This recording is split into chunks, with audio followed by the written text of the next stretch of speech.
mahasiswi Universitas Hamzahwadi, program studi pendidikan ekonomi semester 5. Video ini saya buat dalam rangka untuk memenuhi tugas ujian tengah semester pada mata kuliah analisis laporan keuangan. Nah, pada video kali ini saya akan membahas mengenai cara kita untuk menganalisis atau menginterpretasikan sebuah laporan keuangan pada perusahaan. Misalnya saja kita ambil contoh pada PT Trimuda Nuansa Citra Tbk, di mana kegiatan usaha utama pada PT Trimuda Nuansa Citra Tbk adalah bergerak dalam bidang jasa penyelenggaraan pos dan giro, perdagangan dan juga pengangkutan. Nah, kegiatan usaha yang dilakukan oleh perseroan saat ini itu adalah dengan menjalankan usaha di bidang jasa pengiriman barang dan logistik. Nah, perseroan menjalankan usaha di bidang jasa pengiriman barang melalui udara door-to-door service dengan nama dagang Garuda Express Delivery atau yang kita kenal dengan sebutan GED. Teknik analisis laporan keuangan yang kita gunakan dalam video ini tuh ada 3, yaitu yang pertama ada analisis perbandingan, ada analisis tren atau indeks, dan yang terakhir itu adalah analisis count size. Nah, yang pertama kita akan membahas mengenai analisis perbandingan laporan keuangan. Nah, jadi analisis ini kita bisa melakukan melalui 2 model. Yang pertama ada model vertikal dan yang kedua itu ada model horizontal. Nah, di mana di model vertikal ini tuh kita bisa membandingkan laporan keuangan dalam satu periode. Sedangkan model yang horizontal itu kita bisa membandingkan antar periode atau minimal 2 periode. Nah, dan di dalam laporan keuangan bagi perusahaan yang sudah TBK atau yang sudah go public, mereka memang menampilkan laporan keuangan itu dalam 2 periode. Periode saat ini dan periode untuk tahun sebelumnya. Nah, itu bisa memudahkan kita jika kita ingin melakukan analisis perbandingan laporan keuangan. Ini memang salah satu teknik analisis laporan keuangan yang lumayan banyak digunakan karena memudahkan kita untuk mengetahui progres dari suatu perusahaan, apakah perusahaan tersebut mengalami kenaikan atau justru mengalami penurunan. Nah, untuk video selanjutnya, teman-teman bisa melihat contoh dari laporan keuangan yang menggunakan analisis perbandingan. Simak baik-baik ya. Selanjutnya di sini kita akan melihat laporan keuangan dari PT Trimuda Nuansa Citra Tbk pada neraca perbandingannya dan juga laporan laba rugi yang sudah kita hitung beserta rasionya. Jadi di sini di neraca perbandingan bisa kita lihat pada aktiva lancar, di situ ada kas pada tahun 2017 itu senilai 2.079.053.001 dan di tahun 2018 itu senilai 10.354.251.251, sehingga dapat kita lihat dan analisis itu ada kenaikan sebesar 7.059.198.250 karena di tahun 2007 itu menjadi 10 miliar sekian, yang tadinya itu 2 miliar sekian, berarti dapat kita simpulkan adanya kenaikan sebesar 382% pada kas di tahun 2018 dengan rasio kenaikan kas sebesar 4,826. Selanjutnya kita ke bagian utang. Jadi di sini kita coba gunakan yang liabilitas jangka pendek pada hutang pajak. Dapat kita artikan di tahun 2018 itu terjadi kenaikan hutang pajak sebesar 129.348.324 dengan kenaikan sebesar 25% dan rasionya itu sebesar 1,259. Kenaikan hutang pajak di tahun 2018 itu disebabkan karena tidak adanya pelunasan terhadap hutang pajak yang sudah jatuh tempo. Oke, kita lanjut ke bagian ekuitas. Di sini kita gunakan saja yang modal saham, di mana modal saham ini pada tahun 2017 itu senilai 22.164.000.000. Sedangkan di tahun 2018 itu senilai 42.164.000.000. Maka dapat diinterpretasikan itu terjadi kenaikan sebesar 20 miliar atau terjadi kenaikan modal saham sebesar 90,23% pada tahun 2018. Jika dibandingkan dengan tahun 2017, kita juga dapat menginterpretasikan dalam bentuk rasio sebesar 1,902. Kenaikan modal saham itu juga bisa disebabkan karena adanya tambahan modal dari penjualan saham. Selanjutnya, sekarang kita coba untuk menganalisis laporan keuangan yang lain, yaitu laba rugi. Di sini kita coba ingin menganalisis total pendapatannya. Terdapat kenaikan sebesar 3.108.875.987 dari total pendapatan di tahun 2018. Karena di tahun 2017 itu total pendapatannya itu senilai 26.505.966.154 dan naik di tahun 2018 itu menjadi 29.624.842.141 dengan kenaikan sebesar 11,72%. Kenaikan tersebut dapat disebabkan oleh adanya penambahan pendapatan atas penyelenggaraan pos dan giro, perdagangan, dan juga pengangkutan.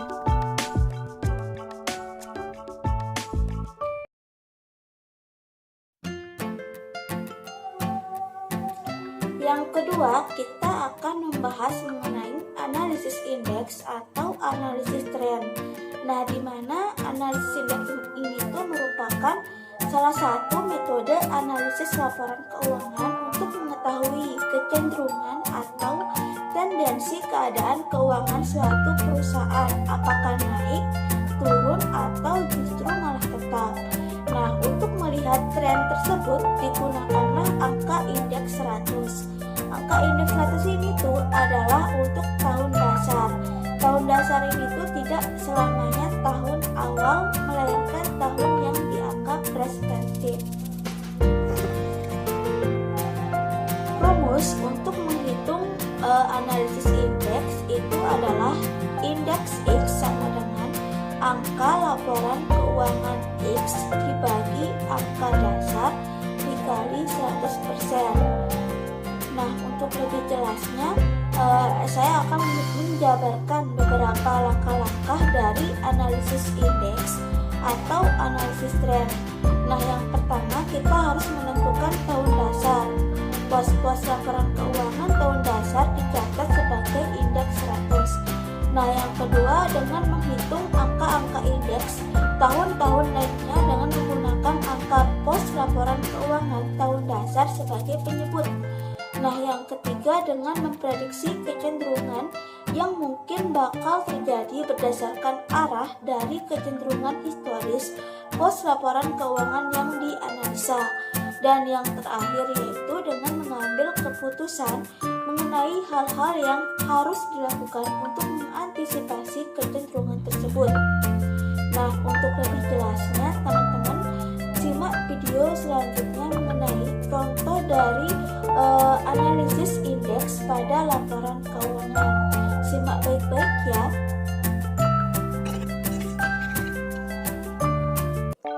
Selanjutnya, di sini kita akan mencoba untuk menginterpretasikan atau menganalisis laporan keuangan menggunakan analisis indeks atau tren. Di sini bisa kita lihat pada pos kas di tahun 2017 yang dijadikan tahun dasar itu adalah 100%. Di sini yang di tahun 2018 ini terjadi kenaikan dari sebelumnya yaitu 482%. Nah, tetapi di sini untuk angka indeks yang naik di sini tuh bukan berarti bahwa semuanya itu naik. Perlu dilihat, ada beberapa yang perlu dipertimbangkan di dalam neraca itu. Tren di sini dapat dikatakan adalah data dan belum menjadi informasi. Ini tuh akan berguna apabila informasi ini dikaitkan dengan pos-pos lainnya. Misalkan saja, kenaikan penjualan kita kaitkan dengan aktiva atau akibat produktif dalam periode yang sama, harga pokok penjualan, dan juga biaya operasi.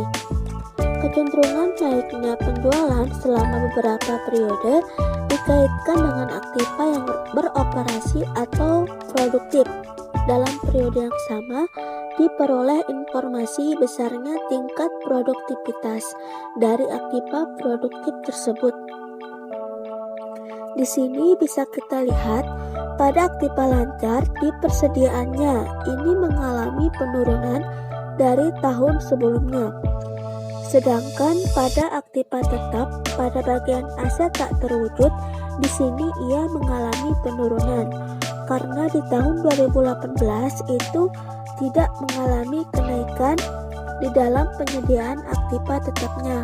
Tetapi di sini karena akumulasinya itu terus bertambah, maka di sini tuh akan mengurangi nilai aktiva.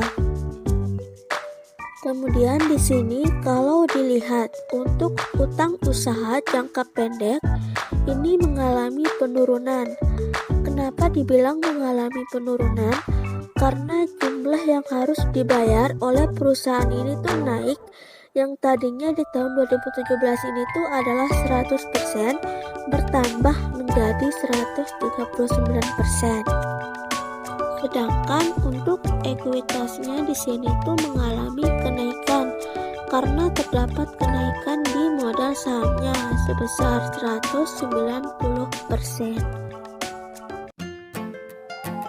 Selanjutnya, yang terakhir kita akan menganalisis menggunakan analisis common size, di mana analisis common size itu kita menganalisis laporan keuangan untuk satu periode tertentu dengan cara membanding-bandingkan pos yang satu dengan pos lainnya.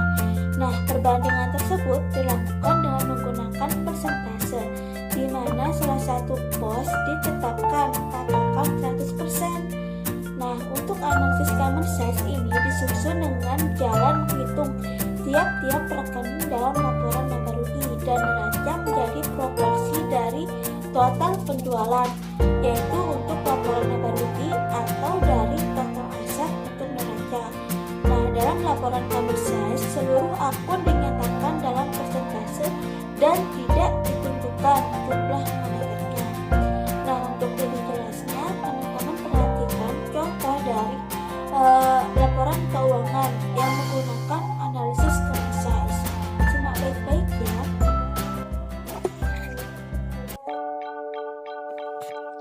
Selanjutnya kita akan membahas analisis yang terakhir, yaitu kita akan menganalisis atau mencoba untuk menginterpretasikan menggunakan laporan keuangan common size.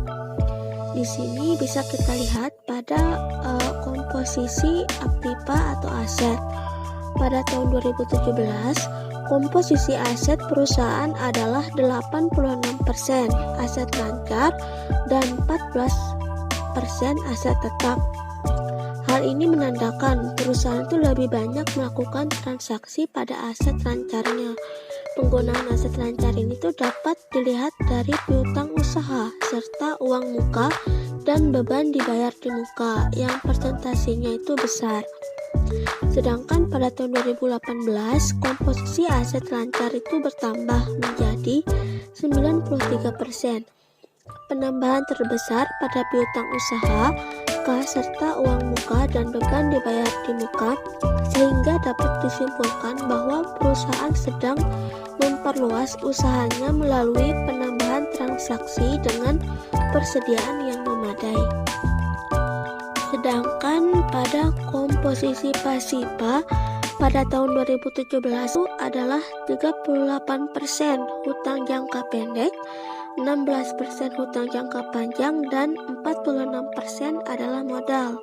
Dalam hal ini, modal perusahaan itu masih mendominasi struktur pasipa perusahaan. Berarti pada tahun 2017 ini tuh perusahaan itu masih dalam keadaan baik karena hutang mempunyai proporsi yang lebih kecil. Sedangkan pada tahun 2018 modal perusahaan itu semakin bertambah, hutang jangka pendek dan hutang jangka panjang itu berkurang. Hal itu dikarenakan adanya pengembangan usaha yang dibiayai oleh modal perusahaan, sedangkan hutang masih dalam taraf yang baik karena lebih kecil daripada modal perusahaan. Sedangkan dari sisi laporan laba rugi, secara absolut maupun relatif, perusahaan ini mengalami penurunan laba dari tahun 2017 ke tahun 2018 sebesar 1.426.909.109, di mana persentase dari Komsas laba rugi itu dapat memberitahu manajemen mengenai kinerja dan kemampuan perusahaan. Salah satu pendapatannya sebesar 361% yang dapat memberitahu analisis bahwa perusahaan itu mampu menghasilkan laba atau kenaikan sebesar 8.203.202.024 dari setiap 1.368.782.968 dari beban penjualan. Jadi dapat kita rekomendasikan agar perolehan laba itu tetap maksimal dan meningkat, sebaiknya perusahaan itu lebih memperhatikan penjualannya dengan tujuan untuk menjaga penjualan dan mengoptimalisasikan imbal hasil dari perusahaan tersebut. Pada saat PT Trimuda Nuansa Citra Tbk mengalami kerugian, pasti disebabkan oleh beberapa faktor-faktor yang menyebabkan hal tersebut terjadi. Maka dari itu perlu untuk dilakukan evaluasi seperti mengevaluasi sistem bisnis dan produk atau jasa yang ditawarkan perusahaan tersebut. Serta perusahaan PT Trimuda Nuansa Citra Tbk itu harus memperhatikan proses manajemen keuangan perusahaannya, apakah berjalan dengan baik atau belum.